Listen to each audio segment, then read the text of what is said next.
बहुत जमाने पहले की बात है। दूर दराज की एक आलीशान सल्तनत में बादशाह उमर बहराम हुकूमत करता था। अल्लाह ने उसे हर तरह की दौलत और रौनक से नवाजा था, लेकिन उसकी जिंदगी का एक कोना हमेशा उदास रहता। वो औलाद से महरूम था। बादशाह दिन रात गमगीन रहता। लाख कोशिशों और हकीमों के इलाज के बावजूद कोई आस नजर नहीं आती थी। एक रोज उसने अपने सबसे पुराने और तजुर्बेकार वजीर से मशवरा किया। वजीर ने कहा, बादशाह सलामत, अल्लाह की रहमत बंद दरवाजों पर नहीं आती, वह दिलों की गहराई में उतरती है। अगर आप सच्चे दिल से इबादत करें, फकीरों को खैरात दें, जानवरों और परिंदों तक पर रहम करें, तो यकीनन वो दिन भी आएगा जब आपको औलाद की नेमत नसीब होगी। बादशाह ने उस सलाह को दिल से लगाया। पूरे मुल्क में खैरात बांटी गई, मस्जिदें रोशन की गईं, दरवाजे हर मोहताज के लिए खोल दिए गए। हर दरवेश, फकीर और यतीम को उसका हक दिया गया। परिंदों तक को दाना डाला गया। महीनों तक यह सिलसिला चलता रहा और फिर एक दिन रोशनी की वह किरण आई जिसका हर कोई इंतजार कर रहा था। मलिका उम्मीद से थी। 9 महीने बाद एक ऐसा बच्चा पैदा हुआ जिसकी रोशनी देखकर सबकी आंखें चौंधियां गईं। उसकी आंखें गहरी और बोलती हुई, रंग ऐसा कि जैसे गुलाब और चांद का मेल हो। बादशाह ने उसका नाम रखा शहजादा नसीर अली। वह बादशाह की जान बन गया। उसकी हंसी से महल में बहार आ जाती। बादशाह नसीर अली को एक पल के लिए भी अपनी निगाहों से दूर नहीं करता था। जैसे जैसे नसीर अली बड़ा हुआ, उसे बेहतरीन उस्तादों से इल्म दिलवाया गया। तलवारबाजी, शिकार, अदब और फलसफा, हर हुनर में वह माहिर होता गया। नसीर अली का जज्बा और जहन इतना तेज था कि एक बार जो किताब पढ़ता, उसे पूरी जिंदगी याद रहती। तलवार उसके हाथ में बिजली सी चलती थी और जब घोड़े पर सवार होकर मैदान में निकलता तो सबकी निगाहें उसी पर टिक जातीं। लेकिन फिर भी उसके दिल में एक अजीब सी बात बैठ गई थी। उसे शादी से सख्त नफरत थी। जब एक रोज बादशाह उमर बहराम ने उससे शादी की बात की तो नसीर अली का चेहरा सख्त हो गया। उसने तीखी आवाज में कहा, बाबा जान, मैं शादी नहीं करना चाहता। औरतें धोखे और चालाकी की मिसाल हैं। मैं अपने इल्म और बहादुरी में ही खुश हूं। बादशाह को बहुत गुस्सा आया। वो चीखा, अगर 1 साल में तू अपने इस इनकार को इकरार में नहीं बदलेगा तो मैं तुझे ऐसी सजा दूंगा जिसे तू जिंदगी भर याद रखेगा। तू मेरा वारिस है, तेरे बिना मेरी नस्ल कैसे चलेगी। नसीर अली चुपचाप रहा, लेकिन उसने अपनी राय नहीं बदली। 1 साल गुजर गया और उसने शादी का नाम तक नहीं लिया। आखिरकार बादशाह ने उसे एक सुनसान पुराना महल में कैद कर दिया, जहां कोई आवाज नहीं थी सिवा हवाओं के। महल खंडहर जैसा था, लेकिन उसमें एक रहस्य छिपा था। वहां एक गहरा कुआं था जो सदियों से सीलबंद था, लेकिन कोई नहीं जानता था कि उस कुएं के अंदर रहती है परी गुलजार अफरीन, जो परियों की रानी की बेटी थी और एक जादू के सबब वहां कैद थी। नसीर अली अब दिन रात किताबें पढ़ता, रातों को आसमान में तारे गिनता और सोचता, काश ये दुनिया यूं ही ठहरी रहे। उस वीरान महल की रातें बहुत रहस्यमयी थीं। हर तरफ सन्नाटा पसरा होता। सिर्फ जुगनुओं की रोशनी और दूर किसी उल्लू की आवाज उस वीरानी को तोड़ती। शहजादा नसीर अली अपने कमरे की बालकनी से आसमान को निहारा करता। उसे तारे बुलाते से लगते। कभी कभी उसे यूं महसूस होता कि कोई उसकी मौजूदगी को देख रहा है। कोई अनजानी नजरें उसकी तन्हाई में उतर आई हैं, मगर वह इसे वहम समझकर नजरअंदाज कर देता। एक रात जब चांदनी अपने शबाब पर थी और पूरा महल चांद की रोशनी से नहाया हुआ लग रहा था, तभी उस जादुई कुएं से एक धीमी सी चमक निकली। ये वही रात थी जब परी गुलजार अफरीन सदियों बाद बाहर निकल रही थी। वह एक पुरानी सजा की कैदी थी जिसे परिलोक के कानूनों ने इंसानों की दुनिया में भेज दिया था। उसकी यह कैद खत्म होने के करीब थी, लेकिन हर बार वह बाहर निकलती और फिर लौट जाती, किसी को बिना देखे, बिना मिले। मगर इस रात कुछ बदला बदला सा था। जब परी गुलजार अफरीन कुएं से निकली और महल की बालकनी की तरफ बढ़ी तो उसकी नजर एक खूबसूरत नौजवान पर पड़ी जो गहरी नींद में था। उसका चेहरा रोशनी में ऐसा चमक रहा था जैसे खुद चांद जमीन पर उतर आया हो। परी ठिठक गई। उसके कदम वहीं जम गए। वह किसी इंसान को कभी इतने करीब से नहीं देख पाई थी। धीरे धीरे वह शहजादे के पास आई और उसके चेहरे से रेशमी चादर को थोड़ा हटाया। शहजादा नसीर अली की मासूम नींद और उसका चेहरा परी के दिल में कुछ अजीब सा एहसास भर गया। वह झुकी और उसके माथे पर हल्के से चूमा, मानो उसकी रूह से कोई रिश्ता जोड़ लिया हो। वह उसके सौंदर्य पर पूरी तरह फिदा हो चुकी थी, लेकिन फिर उसे अपने लोक लौटना पड़ा। वह उड़कर आकाश में गई और सोचने लगी कि क्या वह इस इंसानी शहजादे से मिल सकती है? क्या उसकी कहानी भी किसी इंसानी मोहब्बत से जुड़ सकती है? इसी सोच में खोई परी जब आकाश में उड़ रही थी, तभी उसे अपने पीछे हवा में पंखों की सरसराहट सुनाई दी। किसी और की मौजूदगी ने उसे चौकन्ना कर दिया। वह तुरंत घूमी और ऊंची आवाज में बोली, कौन है? सामने आओ। सामने धुएं की तरह एक आकृति उभरी। वो था जिन्न ए जावेद, जिन्हों के सरदार का बेटा। वह हंसता हुआ आया और बोला, मैं अभी अभी चीन के बादशाह की रियासत से लौट रहा हूं, जहां हुस्न का एक अजूबा देखा, शहजादी महनूर जहान। उसके सौंदर्य की मिसाल किसी इंसानी जात में क्या, खुद हमारी जिन्हों और परियों की जात में भी नहीं। परी गुलजार अफरीन ने हंसते हुए जवाब दिया, लगता है तुम्हारी अकल पर पर्दा पड़ गया है जावेद। काश तुमने मेरे शहजादा नसीर अली को देखा होता। वो किसी भी हुस्न की मयार से कहीं ऊपर है।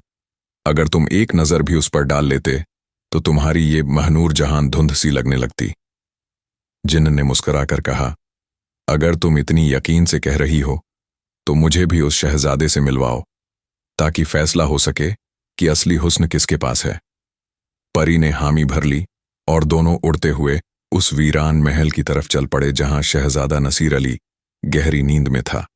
वहां पहुंचकर परी ने जिन्न ए जावेद को शहजादे का दीदार कराया। जिन्न थोड़ा प्रभावित हुआ, लेकिन उसका घमंड अभी भी जिंदा था। अब मैं शहजादी महनूर जहान को लाकर इसी के पास लिटा देता हूं, फिर देखा जाएगा कि मोहब्बत किस पर उतरती है। ये कहकर उसने जादू किया और कुछ ही पलों में चीन की सबसे खूबसूरत शहजादी को वहां ले आया। जैसे ही जिन्न ए जावेद ने अपने जादू से शहजादी महनूर जहान को लाकर शहजादा नसीर अली के बगल में सुलाया, पूरे कमरे की फिजा एक अजीब सी जादुई तासीर से भर गई। उस पल परी गुलजार अफरीन और जिन्न दोनों ही छिपकर उस मंजर को देख रहे थे। शहजादी गहरी नींद में थी। उसकी रेशमी जुल्फें चांदनी की रेखा की तरह फैली थीं और उसका चेहरा ऐसा लग रहा था जैसे कोई बेशकीमती मूर्ति नींद में मुस्कुरा रही हो। जिन्न ने फख्र से परी की ओर देखा और बोला, देखा, अब तुम खुद बताओ कि क्या ऐसी हुस्न की मलिका कोई और हो सकती है? परी ने कोई जवाब नहीं दिया, बल्कि उसकी आंखों में शहजादा नसीर अली की मोहब्बत अब और गहरी होती जा रही थी। वह किसी और की खूबसूरती की तारीफ सुनना नहीं चाहती थी। इसी बहस के बीच दोनों ने तय किया कि अब किसी तीसरे को बुलाकर फैसला कराया जाए। कोई ऐसा जो ना परी हो ना जिन्न हो, बल्कि कोई ऐसा जो तटस्थ हो और सच कहे। परी ने जमीन पर अपने पांव पटके तो धरती फट गई और उसमें से धुएं के गुब्बार में लिपटा हुआ एक लंगड़ा और कुबड़ा जिन्न बाहर आया। उसका नाम था जिन्न हसरतनाक। जिन्न हसरतनाक के सिर पर 6 अलग अलग रंग के सींग थे और उसकी आंखों से रोशनी की रेखाएं निकल रही थीं। आते ही उसने अदब से झुककर परी गुलजार अफरीन को सलाम किया और पूछा, मुझे किस लिए बुलाया गया है? परी ने कहा, हम दोनों के बीच एक बहस है कि इन दोनों में से कौन ज्यादा खूबसूरत है, शहजादा नसीर अली या शहजादी महनूर जहान। तुम इसका फैसला करो। जिन्न हसरतनाक ने ध्यान से दोनों को देखा। काफी देर तक वह दोनों के चेहरे का जायजा लेता रहा, फिर बोला, अभी तो मैं कोई फैसला नहीं कर सकता। किसी की खूबसूरती सिर्फ उसकी सूरत से नहीं, उसके जज्बात और असर से होती है। अगर यह दोनों बारी बारी से जागें और एक दूसरे को देखें तो शायद असली हुस्न का अंदाजा लगाना आसान हो। परी और जिन्न ए जावेद को यह सुझाव पसंद आया। अब बारी थी किसी को पहले जगाने की। परी ने अपनी जादुई ताकत से एक तिलचट्टा बनकर शहजादे नसीर अली की गर्दन पर काटा। शहजादा तुरंत उठ बैठा, अपने गले पर हाथ फेरा और सामने देखा तो शहजादी महनूर जहान उसके बगल में सो रही थी। उसका चेहरा देखकर वह एक पल को तो हक्का बक्का रह गया। वही शहजादा जो कभी औरतों से नफरत करता था, उनकी चालाकियों से डरता था, अब पूरी तरह महनूर के हुस्न में खो गया। धीरे धीरे वह उसकी ओर झुका और उसका चेहरा अपने हाथों में लेकर देखने लगा। उसकी नींद भरी आंखें, उसकी लंबी पलकें और होंठों पर फैली हल्की सी मुस्कान, यह सब देखकर नसीर अली का दिल पहली बार किसी के लिए धड़क उठा। उसने महनूर के माथे को चूमा, फिर अपनी अंगूठी उतारी और शहजादी की उंगली में पहना दी। बदले में उसने शहजादी की नीलम जड़ी अंगूठी अपने हाथ में पहन ली। इसके बाद वह वापस अपनी जगह पर आकर लेट गया और कुछ ही देर में दोबारा नींद की आगोश में चला गया। अब बारी थी शहजादी महनूर जहान को जगाने की। जिन्न-ए-जावेद ने एक मच्छर का रूप धारण किया और उसके होंठ पर काट लिया। दर्द के एहसास से महनूर की आंख खुली और उसने देखा कि उसके पास एक नौजवान शहजादा सो रहा है। पहले तो वह घबरा गई, फिर उसकी नजर शहजादे के चेहरे पर पड़ी। उसकी मासूमियत, उसका सुकून और उसकी पेशानी पर पड़ा चूमा गया निशान। एक पल में उसके दिल में वही सुकून उतर गया जो ताउम्र उसने कभी महसूस नहीं किया था। उसे अपने हाथ की अंगूठी नदारद लगी और फिर उसने देखा कि उसकी अंगूठी शहजादे की उंगली में है और उसकी उंगली में शहजादे की अंगूठी। उसने खुद से बुदबुदाया, क्या यही वो है जिससे मेरी तकदीर जुड़ी है? और फिर बिना किसी संकोच के वह झुककर शहजादे को गले से लगा लिया। उसके चेहरे पर एक नर्म मुस्कान आ गई। परी गुलजार अफरीन ने जावेद से कहा, अब तो तुम्हें मानना पड़ेगा, हुस्न वही होता है जिस पर दिल खुद ब खुद फिदा हो जाए।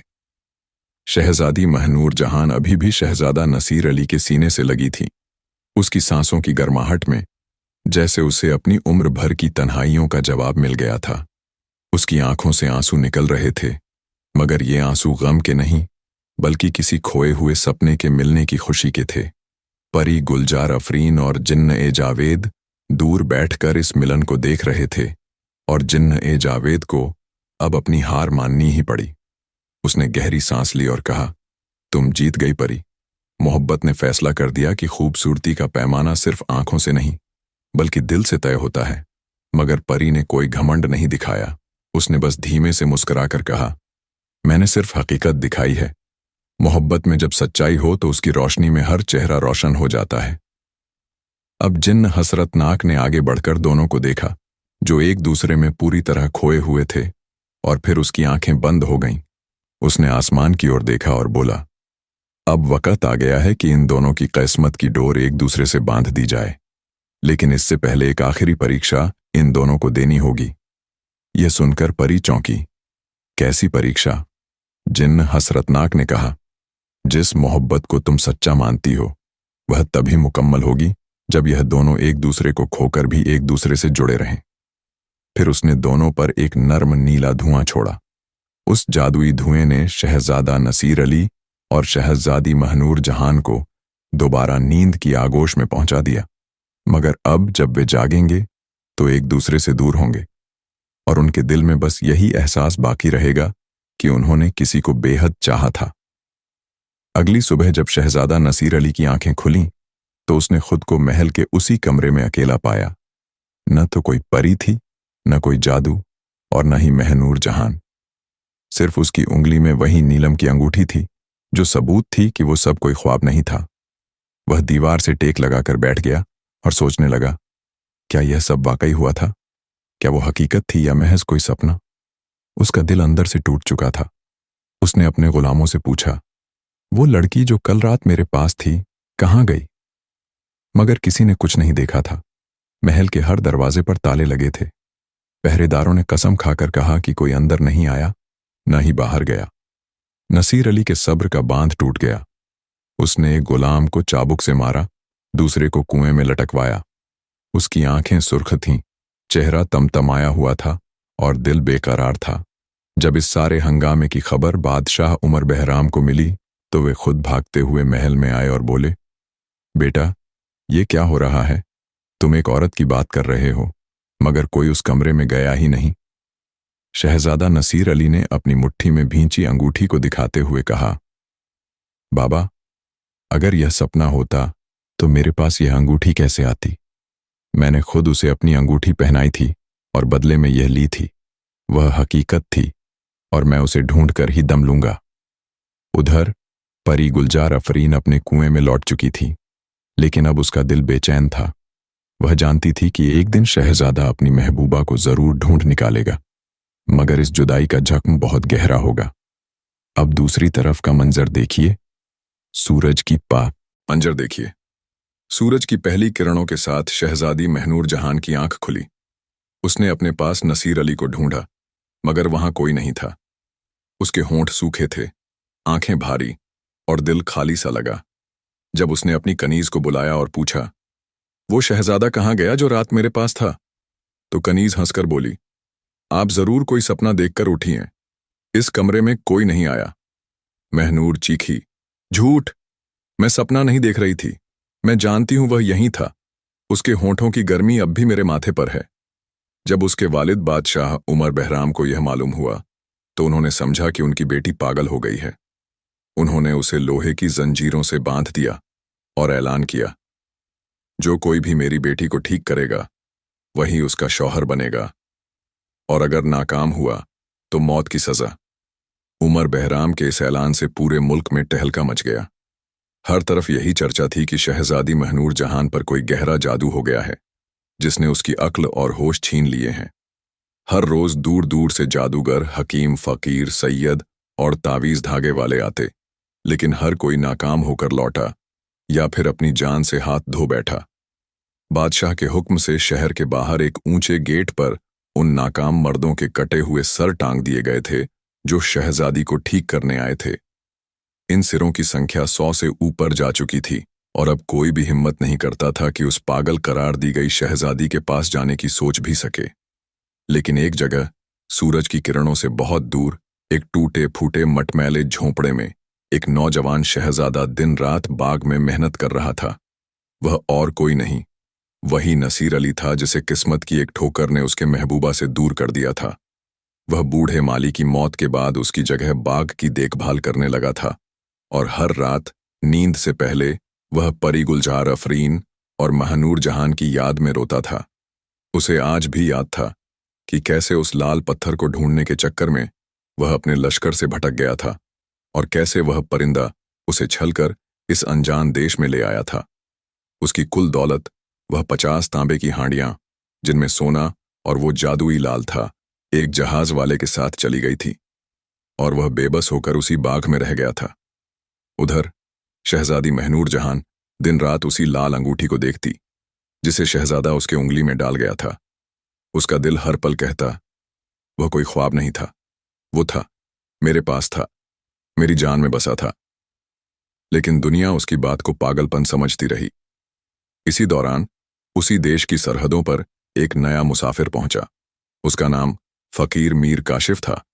वह एक बूढ़ा सूफी था जो दूर दराज के मुल्कों से होकर आया करता था और जिसे लोगों के टूटे हुए दिलों में अल्लाह की रोशनी ढूंढने की आदत थी। जब उसने शहर की दीवारों पर लटके कटे हुए सिरों को देखा तो पूछा, ऐ अल्लाह के बंदों, ये कैसा मंजर है? लोगों ने बताया कि शहजादी पर कोई जुनून सवार है, जो कोई उसे सही करना चाहता है वो अपनी जान गंवा देता है। फकीर मीर काशिफ की आंखें किसी रहस्य को भांप गईं। उसने कहा, यह न पागलपन है न कोई बीमारी, यह एक अधूरी मोहब्बत की चुप पुकार है। मैं उसे नहीं ठीक करूंगा, मैं उसकी मोहब्बत को तलाश करूंगा। उधर बंद कमरे में कैद शहजादी ने भी अल्लाह से दुआ की थी, अगर वह शहजादा मेरा नसीब था तो उसे दोबारा मेरे पास भेज दे। उसी वक्त अवनी की बंदरगाह पर एक नया जहाज उतरा। वह जहाज वही था जिसमें नसीर अली की 50 हांडियां थीं। जब उसे खबर मिली कि उसकी हांडियां बिक चुकी हैं और जैतून के तेल के बदले उन्हें रानी ने खुद मंगवाया है, तो उसके दिल में एक हल्की सी उम्मीद जागी। कहीं न कहीं उसे यकीन होने लगा था कि यह शहर, यह महल और यह कहानी किसी इत्तेफाक का हिस्सा नहीं, बल्कि किस्मत के उस नक्शे का हिस्सा है जिसमें उसे उसकी महबूबा से मिलाया जाना है। शहजादा नसीर अली ने जब सुना कि उसकी हांडियां एक शाही महल में मंगवाई गई हैं, तो वह हैरान रह गया। उस सौदागर ने बताया कि जिस शख्स ने जैतून का तेल खरीदा वह कोई आम आदमी नहीं, बल्कि खुद अवनी की हुकूमत का वारिस है, एक नौजवान जो बेहद ही हुस्न और शाइस्तगी से भरपूर है, जिसे लोग शहजादा कामरान कहते हैं। नसीर अली के दिल में एक अजीब सी बेचैनी पैदा हुई। उसे यकीन नहीं हुआ कि उसके हाथ से निकला वो लाल अब एक बादशाह के महल में है और शायद उसके करीब ही वो परी भी हो जिसे उसकी जान चाहती है। उधर महल में जब जैतून के तेल की हांडियां खोली गईं, तो एक हांडी की तली से वही लाल निकला, चमकता हुआ, अपनी पुरानी पहचान को दोहराता हुआ। जैसे ही बदौरा ने उसे देखा, उसका कलेजा कांप उठा। यह वही लाल था जिसे उसने एक रात शहजादा नसीर अली के पास देखा और जिसकी रोशनी में उनकी मोहब्बत ने पहली बार सांस ली थी। बदौरा ने उसी वक्त ऐलान किया कि इस लाल को जो भी लेकर आया है उसे फौरन महल में बुलाया जाए। कप्तान ने बताया कि एक नौजवान जो बहुत शरीफ और संजीदा है, उसी के हांडियों का मालिक है और इस वक्त वही उस लाल का असली वारिस है। बदौरा के दिल में उम्मीद जागी। क्या हो सकता है कि वही हो? क्या हो सकता है कि जिसे मैंने खो दिया वो एक बार फिर तकदीर ने मेरी तरफ लौटाया हो? शहजादा नसीर अली को महल बुलाया गया। जैसे ही वह शाही दीवारों के अंदर दाखिल हुआ, हर चीज उसे जानी पहचानी सी लगी। वह दीवारें, वह रोशनी, वह हवा, सब कुछ जैसे उसके दिल की धड़कनों से वाकिफ थीं। उसे एक बड़े दीवान खाने में ले जाया गया, जहां सिंहासन के पास खड़ा शहजादा कामरान उसकी राह देख रहा था। मगर जैसे ही दोनों की नजरें मिलीं, वक्त थम गया। बदौरा के सामने वही चेहरा खड़ा था जो उसकी हर रात की तन्हाइयों में, हर दुआ में शामिल था। नसीर अली की आंखें भी हैरानी से फैल गईं। सामने खड़ा नौजवान दरअसल वही शहजादी थी जिसकी तलाश में वह रोटा गुमसुम फिर रहा था। बदौरा के होंठ कांपे, मगर आवाज निकली, नसीर। शहजादा हक्का बक्का खड़ा रह गया। तभी बदौरा ने अपने चेहरे से वह नकाब हटाया, बालों से टोपी उतारी और अपने असली रूप में सामने आ खड़ी हुई। मैं ही हूं, महनूर जहान। दोनों की आंखों से अश्क बह निकले। नसीर ने कहा, मैंने तुझे हर एक सांस में पुकारा है, हर तन्हा रात में तेरा चेहरा याद करके जिया हूं। बदौरा आगे बढ़ी और नसीर अली के सीने से लिपट गई। महल की दीवारों ने एक बार फिर मोहब्बत की सदाएं सुनी, मगर इस इत्तेफाक की गहराई अभी पूरी खुली नहीं थी, क्योंकि एक शख्स और था जो इस कहानी के छुपे हुए राज्य को जानता था। फकीर मीर काशिफ।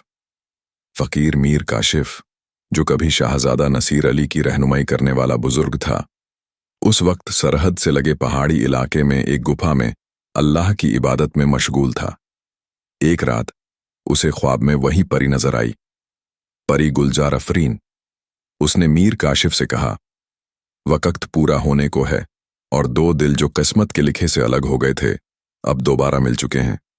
लेकिन उनके मिलन के रास्ते में एक बड़ा इम्तिहान बाकी है, जन्न ए जावेद का कहर। मीर काशिफ ने आंखें खोलीं और अपना रुख उसी शहर की ओर किया जहां शहजादी बदौरा यानी महनूर जहान और शाहजादा नसीर अली उस वक्त मौजूद थे। वह जानता था कि परी का इशारा किसी मामूली खतरे की तरफ नहीं है। यह वही जन्न ए जावेद था जिसे सदियों पहले 7 जंजीरों में कैद किया गया था, लेकिन अब उसकी रूह कहीं आजाद घूम रही थी और वह किसी बहाने से दो दिलों की मोहब्बत को तोड़ना चाहता था। इधर महल में दोनों आशिक एक दूसरे से मिलकर सुकून महसूस कर रहे थे। नसीर अली ने बदौरा को सब कुछ बताया, किस तरह उसने लाल को हासिल किया, किस तरह वह माली की झोपड़ी में पनाह लेकर अपनी रूह की सलामती की दुआ करता रहा और फिर कैसे तकदीर उसे इस जहाज तक वापस लाई। बदौरा ने भी वह हर रात बयान की जब वह कामरान के लिबास में राजकाज चलाती रही और दुनिया के सामने अपने असल वजूद को छुपा कर रखती रही। लेकिन वह लम्हा बहुत नाजुक था जब बादशाह को यह सच्चाई बताई गई। पहले तो बादशाह को गुस्सा आया कि कैसे उसकी बेटी ने पूरे मुल्क को धोखे में रखा, लेकिन जब उसने अपनी बेटी की बहादुरी, शहजादे से सच्चा इश्क और पूरे राजपाट को इज्जत और समझदारी से निभाने की दास्तान सुनी, तो उसकी आंखें नम हो गईं। ऐसी बेटी अल्लाह हर किसी को दे, बादशाह ने कहा।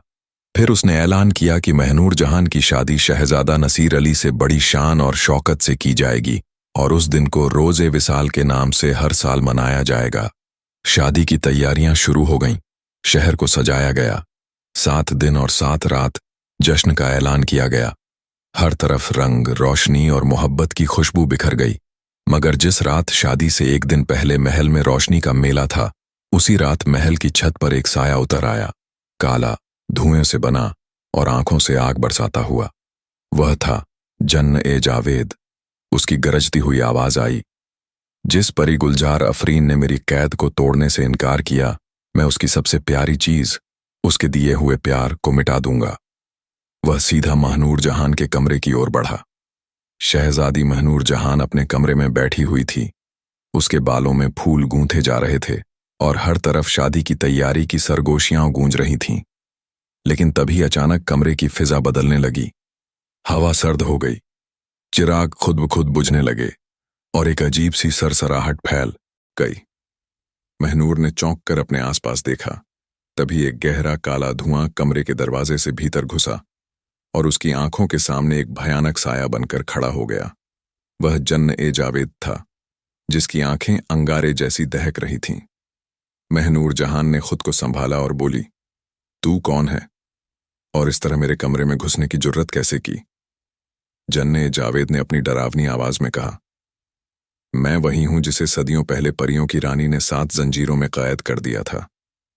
गुलजार अफरीन ने मुझे आजाद करने से इनकार कर दिया, लेकिन अब मैं उसके दिए हुए तोहफे, तेरे इश्क को हमेशा के लिए छीन लूंगा। उसने हाथ उठाया और कमरे के बीचों बीच आग का एक गोल चक्र बन गया।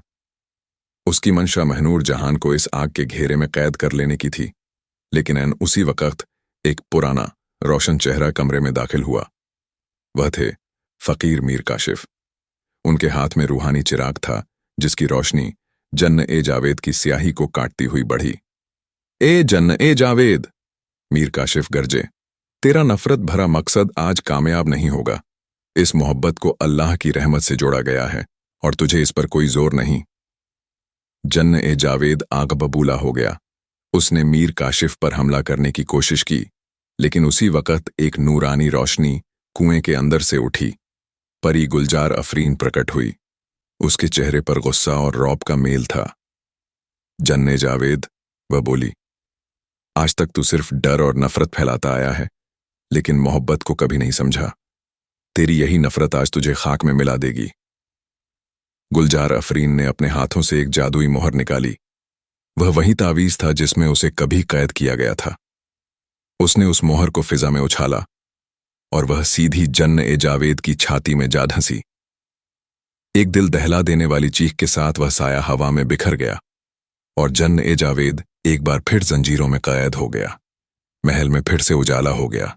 महनूर जहान ने परी गुलजार अफरीन से लिपट कर कहा, तुम्हारी वजह से मेरी जान बची। गुलजार मुस्कुराई और बोली, बेटी, मोहब्बत की हिफाजत करने वाले को कभी भी हार नहीं मिलती। अगले दिन शादी का जश्न पहले से भी ज्यादा रोशन था। नसीर अली और महनूर जहान को एक दूजे के साथ देख पूरा शहर झूम रहा था। महल में शहनाइयां बज रही थीं और दोनों के दिलों में अब कोई डर बाकी नहीं था, सिर्फ सच्ची मोहब्बत की खुशबू थी। शहजादी महनूर जहान और शहजादा नसीर अली की शादी के बाद पूरे मुल्क में खुशियां फैल गईं। बादशाह उमर बहराम ने ऐलान किया कि अब नसीर अली को अपना वारिस बना लिया जाएगा और शीघ्र ही उसे ताजपोशी करके राज्य की जिम्मेदारी सौंपी जाएगी। महल जगमगा रहा था, पर इन सब के बीच नसीर अली के दिल में एक हल्की सी बेचैनी घर कर चुकी थी। उसने जब से लाल को दोबारा पाया था, उसे ऐसा महसूस होता जैसे उस लाल में कोई राज छुपा हो, कोई ऐसा राज जो उसकी तकदीर से जुड़ा है। एक शाम वह अपने कमरे में बैठा उस लाल को ध्यान से देख रहा था।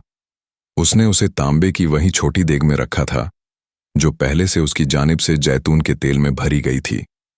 जैसे ही उसने उस लाल को बाहर निकाला और उसमें छुपे हुए चिन्हों पर उंगली फेरी, एक तेज रोशनी फूट पड़ी और कमरे की दीवार पर कुछ नुकूश बन गए।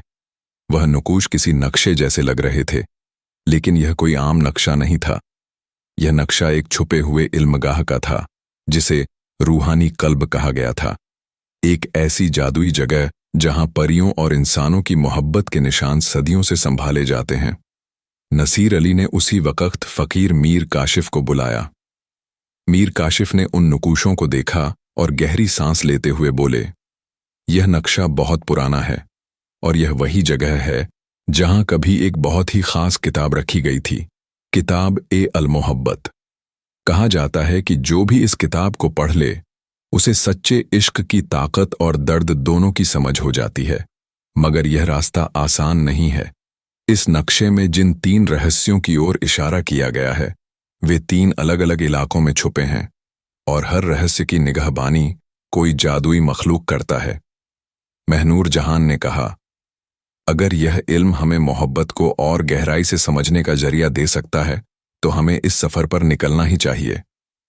नसीर अली ने उसकी आंखों में झांका और कहा, अगर तुम मेरे साथ हो तो दुनिया के किसी भी कोने में चलने को तैयार हूं।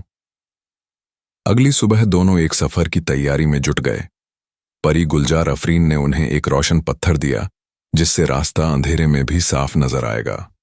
साथ ही जन्न हसरतनाक को बुलाया गया, जो अब जादुई सल्तनत का निगरान बन चुका था और जिसने इस मिशन की इजाजत दी। 3 रहस्यों की तलाश का यह सफर एक ऐसी दास्तान बनने वाला था जो उनके इश्क की परीक्षा भी लेगा और रूह की गहराइयों में उतरने की ताकत भी देगा। नसीर अली और महनूर जहान ने सफर की शुरुआत सूरज निकलने से पहले कर दी। परी गुलजार अफरीन ने उन्हें बताया था कि पहले रहस्य की रखवाली एक जल परी करती है जो सब्ज सागर की गहराइयों में रहती है। वहां तक पहुंचने के लिए उन्हें दरियाई दर्रों से गुजरना होगा, जहां हवाओं में जादू बसा होता है और लहरों में रूहों की सरगोशियां। फकीर मीर काशिफ ने दोनों को कुछ तावीज़ दिए ताकि जादुई मखलूकात से हिफाजत हो सके। रास्ते में जैसे जैसे वे आगे बढ़े, जंगल घने होते गए। हवाएं ठंडी और भारी महसूस होने लगीं। हर मोड़ पर लगता जैसे कोई निगाहें उनका पीछा कर रही हों। 7 दिन की कठिन यात्रा के बाद आखिरकार वे सब्ज सागर के किनारे पहुंचे। वहां की लहरें हर वक्त एक अजीब सी रोशनी में चमकती थीं, मानो कोई रूहानी ताकत उसमें बसी हो।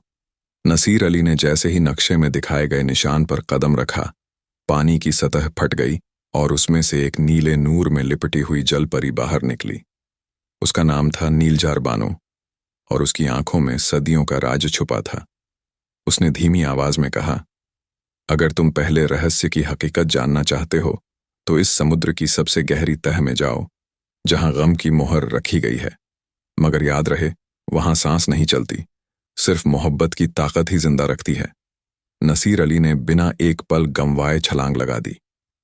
महनूर जहान की आंखों में डर था, मगर यकीन उससे ज्यादा था। सागर की गहराई में नसीर अली ने अपने सामने स्याह अंधेरा देखा, लेकिन फिर परी गुलजार अफरीन का दिया रोशन पत्थर चमकने लगा और रास्ता साफ हुआ। समुद्र की सबसे आखिरी तह में एक छोटा सा पत्थर का चबूतरा था, जिस पर एक नीलम जड़ी मोहर रखी थी।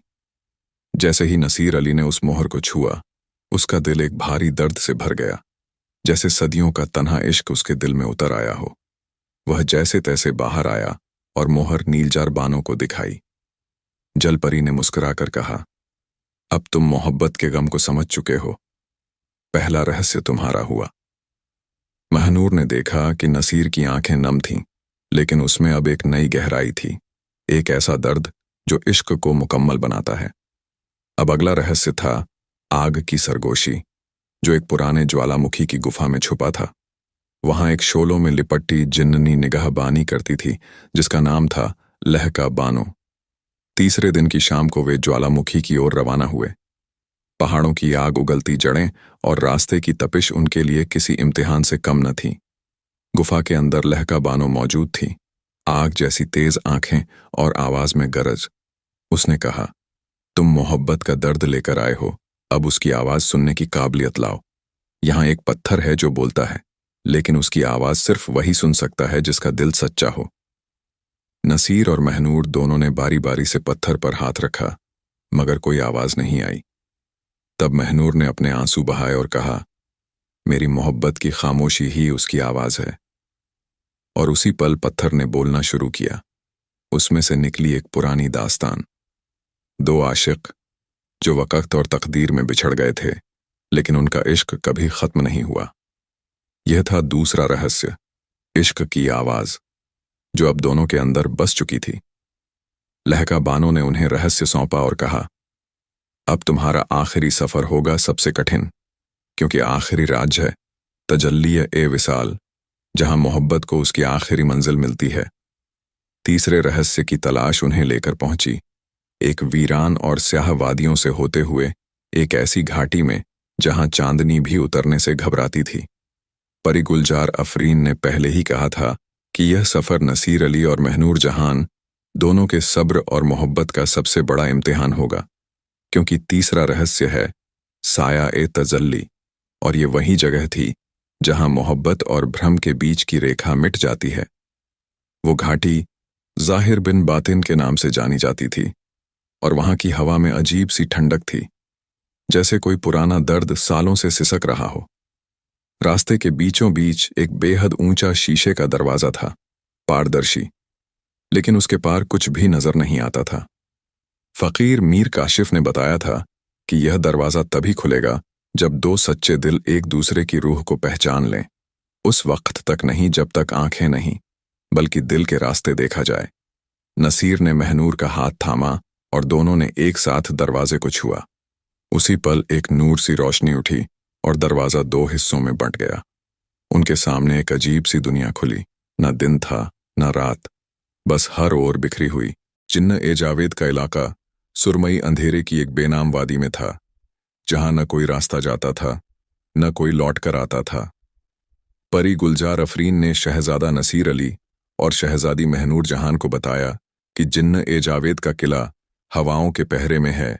वहां पहुंचने के लिए केवल वो लोग कदम रख सकते हैं जिनका दिल मोहब्बत से बिल्कुल पाक हो और जिनकी नीयत में कोई खोट न हो।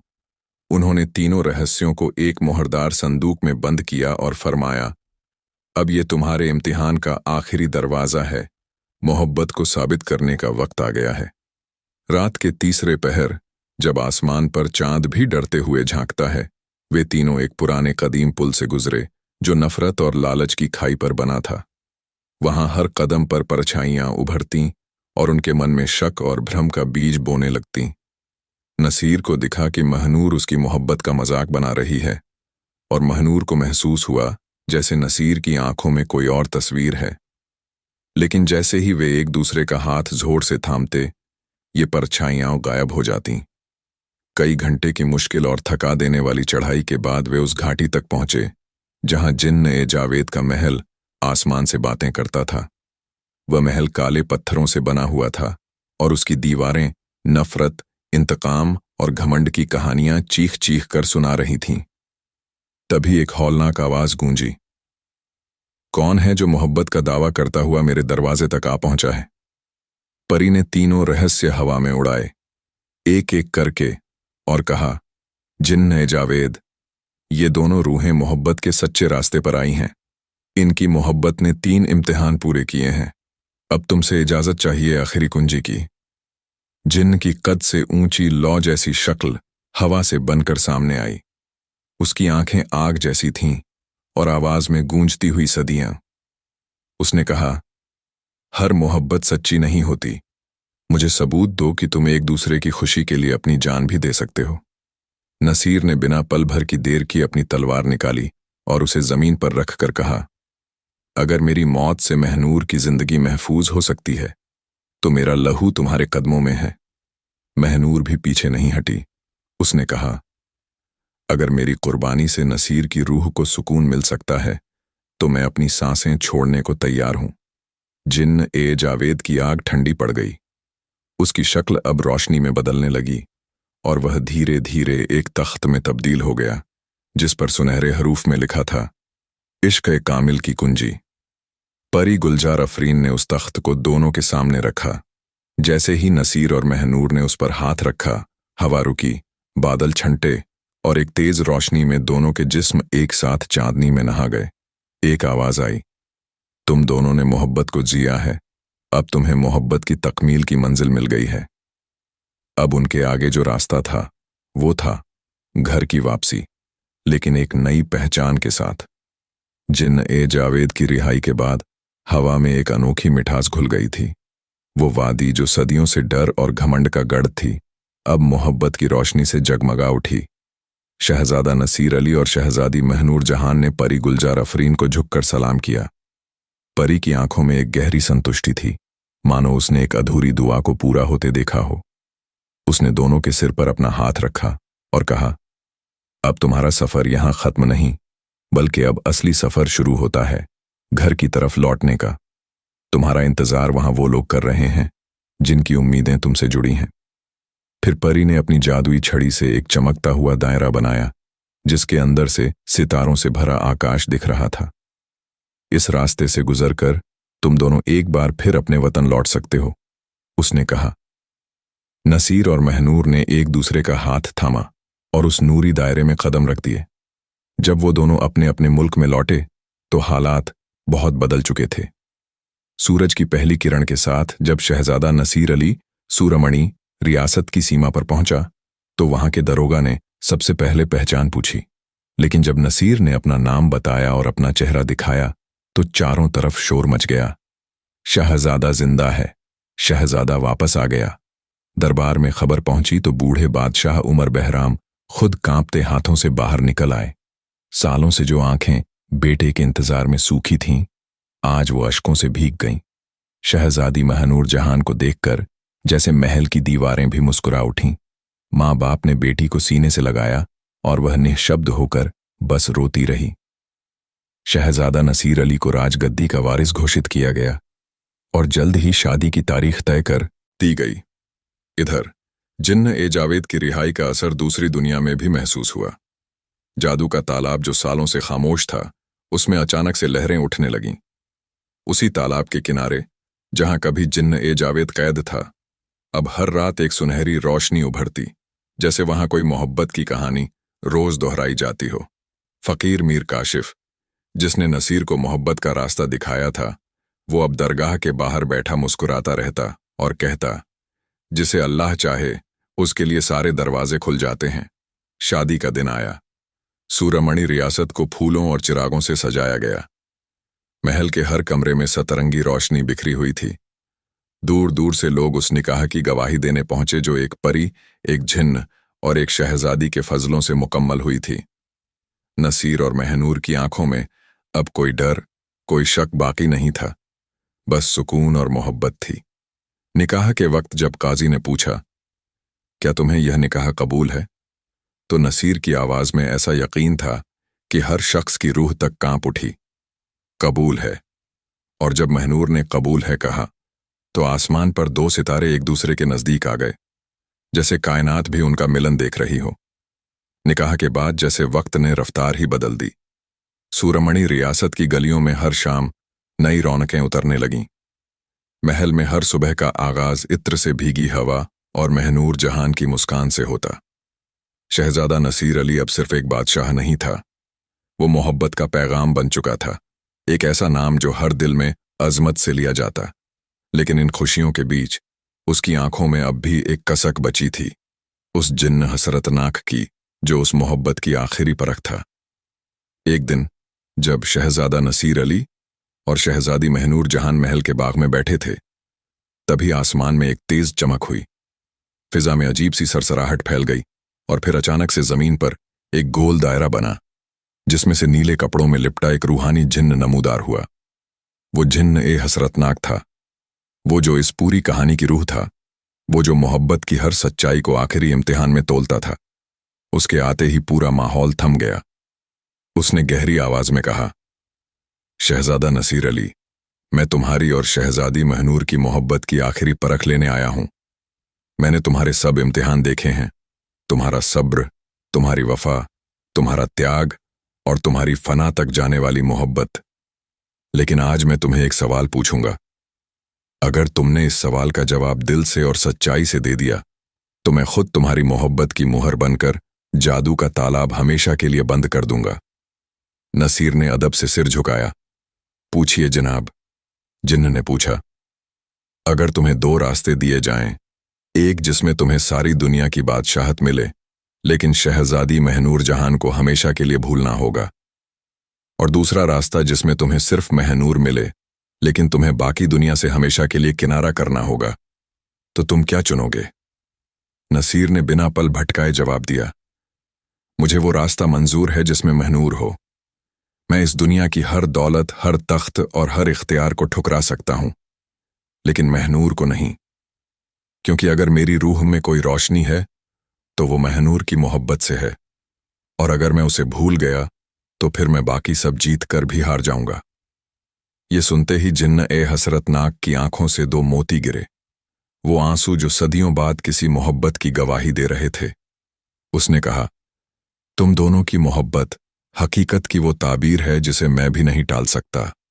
जाओ, मैं तुम दोनों को दुआ देता हूं कि न तुम्हारी मोहब्बत पर कभी परछाई पड़े और न तुम्हारे दरमियान कभी कोई फासला आए। जिन्न ने अपने हाथ ऊपर उठाए और जादू का तालाब सुनहरी रोशनी से भर गया। तालाब के अंदर की सारी ताकत, सारे जादू, सारी परियों और जिन्हों की कहानियां एक उजाले में तब्दील हो गईं।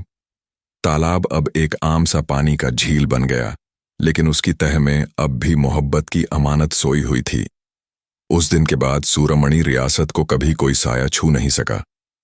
वक़्त की चाल में साल दर साल बीतते चले गए, लेकिन सूरमणि रियासत में शहजादा नसीर अली और शहजादी महनूर जहान की मोहब्बत की मिसाल हर दिल की कहानी बन गई। उनके नाम से कव्वालियां गाई जातीं, फकीर उनकी मोहब्बत को दुआओं में याद करते और परिंदे भी उनके बागों में आकर चहचहाते जैसे उन्हें दास्तानें सुनानी हों। महल की दीवारें अब सिर्फ पत्थर नहीं रहीं, वे उन लम्हों की गवाह बन गईं जब एक परिकन्या ने इंसान बनकर मोहब्बत का असली रूप देखा और एक शहजादा ने ताज को ठुकराकर वफा का दामन थामा। जादू का तालाब अब भी था, लेकिन अब वह किसी रहस्य से नहीं, बल्कि मोहब्बत के उजाले से चमकता था। हर साल उसकी किनारों पर हजारों आशिक आते, उसकी लहरों में अपनी कहानियां डालते, क्योंकि अब वह तालाब एक दुआ बन चुका था, एक मुबारक निशानी। लोग मानते थे कि जो सच्ची मोहब्बत के साथ इस तालाब के पास आकर अपनी दुआ मांगे, उसकी मोहब्बत हर हाल में मुकम्मल होती है। शहजादा नसीर अली और शहजादी महनूर जहान के यहाँ 2 प्यारे बच्चे हुए।